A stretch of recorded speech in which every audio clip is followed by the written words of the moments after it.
I like, click, subscribe, do all that. You already know what time it is. It's Netflix time. This movie's called Caught by a Wave. After falling in love at a sailing summer camp in Sicily, reality comes crashing down on a teenage couple when a harsh truth prompts a pivotal decision. So it's a teen Italian movie that just came out. It's an hour and 39 minutes long. Spoiler alert, let's get it. Alright, so here we have Sarah. She really likes this dude named Lorenzo. They're celebrating having this little bonfire party. They dare him to jump over the fire, he gets scared. Sarah decides to jump over it. The fuck, is she a daredevil or some shit? I'll explain why that's important in a minute. So anyway, the next day you got all these girls together in a bunker. Alright, so the reason all these people are together is because they're at a sailing camp, racing boats and whatnot. And she's got a homegirl named Francesca. My bad, her name's Barbara. Well, anyway, as they're talking, Lorenzo cuts into their conversation and takes Sarah to visit the other side of the island. They watch fireworks going off, pet random ass donkeys, and go to a restaurant where they conversate and watch old people dance. You know, because that's what they do there. Then he decides to get her on the dance floor. After that, he takes her back to the dorm, gets a kiss from her, not realizing the instructor was up watching the whole time while smoking a cigarette. You spying on niggas, or you just happen to catch shit? Well, anyway, the next day they go out sailing, and they keep asking Sarah if she's okay, so we're trying to figure out, like, okay, what's wrong? I don't know if she was having trouble breathing or hurting or something like that, but she ended up falling in the water. So they pull her in to make sure she's alright, but she's clutching her leg. So I'm thinking about something, did she sprain her leg or something like that? But I'm like, well, she's just sitting in the boat, so it's like, what's going on? She tells Barbara not to tell her parents about this, because obviously she don't want to get them worried, and she doesn't want her to tell Lorenzo about it either. About what exactly? Apparently it's about something that they know and that he doesn't. So as summer camp is over, everybody's heading back home. Lorenzo goes back to meet up with his dad, and Sarah's back with her mom. As she's carrying a plate in the kitchen, she drops the plate and falls down to her knees. It's like holding her leg, like what's going on? So his mom checking on her, we clearly see something's going on with her leg. Back at Lorenzo's is him, his dad, and this lady that messes with her dad. She left her husband because he was on some bullshit. I mean, the husband was cheating on her, but now she's with him, but I'm not even really sure what her situation is. But it's really not all that relevant to the story. Now we're at the hospital. Sarah's getting physical therapy, and then all of a sudden her father shows up too. So we found out from the doctors the reason why her leg is hurting is because she has some bone-eating disease. And the best they can do with this disease is try to slow down the process, so they give her like therapy and other types of treatments. She goes to her best friend Barbara and tells her, don't tell Lorenzo about my condition. She's scared that Lorenzo will be with her out of pity, and she don't want that. Or she's scared he might not want to deal with her at all. You know what I'm saying? The next day, Lorenzo meets Sarah as she's getting out of school. Now, I can't even front the dialogue in this movie between these two are overlapping and cheesy, but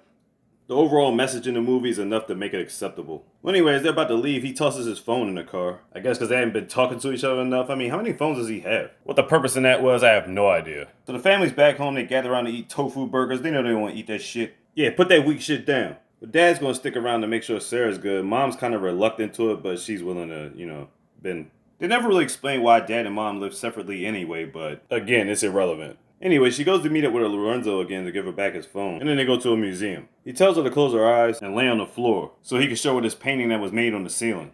Symbolism, nigga! For later on in the movie. Well, anyway, Dad was getting groceries, and he just happened to see the lovebirds kissing. Yeah, she all grown up now, nigga. Anyway, she talks to her friend Barbara, and Barbara tells her, like, yo, you really need to tell Lorenzo about your condition. They get into an argument. Sarah's like, look, man, you told your man about everything, and look, he hasn't spoke to you like 3 months. It's not even beef, it's like a little spat or whatever. Just a little argument, a little falling out, if you will. So apparently later on, Dad did some more checkups, and they're enrolling her into rehabilitation classes. She wanted to reject the idea because she might miss time with Lorenzo, but she figures like, yeah, I really don't have much choice. So when she gets there, she meets this girl named Katrina, and they do water exercises, which makes even more sense in her case since she loves sailing. Later on, Lorenzo and his boys are getting recognized for some type of event, and Sarah shows up to see him. Like I said, the dialogue is corny as hell between them, but the storyline makes up for it. In one scene, he picks her up on the beach, but when he puts her down, her leg starts bothering her again. Once again, at this point, he don't know her situation. But she gives him something to negate the conversation. Later on, back at the house, Dad pulls out the pull-out sofa for him, and he starts looking at her baby pictures. Again, what did he do to her to be sleeping on the couch?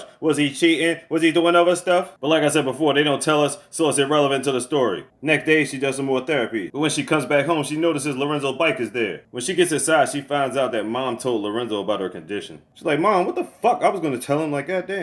Back at home, he's talking with his stepmom. He's trying to light a cigarette like he knows how to smoke. And she's like, look, man, you can handle this. You can handle anything. Alright, so the thing is, his mom died when he was little, and she also had the same disease. She helps him cope with it, basically like, you love this girl, then go be with her. I'm breaking it down nicely, because honestly, like I said, the dialogue is cheesy in this movie. Then after that, she pops up at Lorenzo's door, and she tells a story about she's been feeling this way since she was 13. She started to sway back and forth. The parents thought she was drunk, but it was like, nah, that's not the case. He's like, nah, bottom line, I'm with you to the end. I accept everything about you, point blank period. And he tells her to wait there for a second. They take a drive on his moped so he can rent a boat from his dad. And then they go out sailing to this remote location. They got food and drink, and then this motherfucker drops the wine. You big dummy! Well, anyway, they get together and actually do things, quote unquote, give it a business. And then she takes her back home. Mom's like, where you been? Like, man, don't even worry about all that. She doesn't care if she's with a boy. She's more concerned about her disease. I think she had skipped a day of her rehab training. Next day, she went back to her rehab training. Then all of a sudden, Katrina was having trouble breathing. I think she was having heart problems. After Sarah gets out, she's calling Lorenzo to see where he's at. But Lorenzo at the time was busy moving around boats. Well, apparently she was out there waiting for him for like 2 hours because she had collapsed. Once they got to the doctor, they said it was circulatory collapsion, probably from the heat. And Mom's pissed off at Lorenzo, like, what the fuck took you so long to pick her up? Like, yo, dude. He's like, damn, how am I supposed to know that, yo? Like, the parents didn't even know that until they got her to the hospital. It's like, the fuck?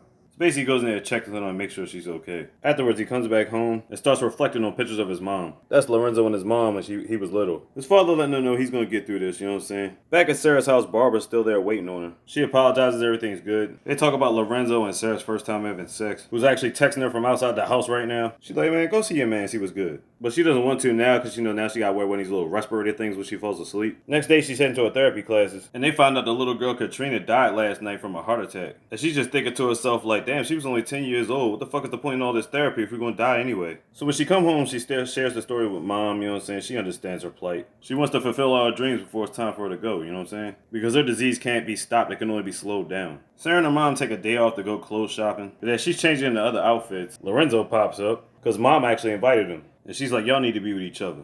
Later on, they all get together for a nice family dinner. Later on, Lorenzo goes to Sarah's room, and she shows him the respirator thing she has to wear when she goes to sleep. He's like, look, man, I'm always going to love you. You can't get rid of me. As she falls asleep, he leaves to get the boats ready. Because apparently, Sarah's going to take the place of Francesco to race in the Rally Gala. The only problem is she hasn't practiced this in weeks, and doing this would only speed up the process in her disease. And she says, to hell with it. If I go out, I'm going out with Lorenzo. She has a heart-to-heart conversation with her dad, and she gets ready to meet Lorenzo. She gets a little nervous the day before the competition, but he reassures her everything will be fine. And I know it's a heartwarming story, don't get me wrong, but literally, every time they get together, their dialogue is ridiculously corny. And it's slowed down a lot because way too many times too often they spend too much time looking into each other's eyes. Like they're at the beginning of the dating stage or something. It's like, come on, man, you've already kissed, you already did the thing. It's like, why y'all still acting nervous? Well, anyway, they do the competition. They almost come in third place, but they fall in the water. But Lorenzo doesn't care about that. He just want to make sure Sarah's okay. She reassured him everything was good and they went back home. The last screenshot we see of her is in the car laying like this. Months later, Lorenzo meets up with Deborah, who gives him a box. Barbara, and she gives him a hug. The box contained a necklace that Sarah used to always wear. Last thing we see is him back at the museum, looking up at the painting that he showed Sarah, which showed all the birds flying away. Which is a clear indication to me that Sarah passed away within those months.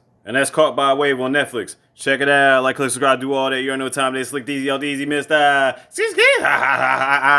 Big. Could have got that slogan.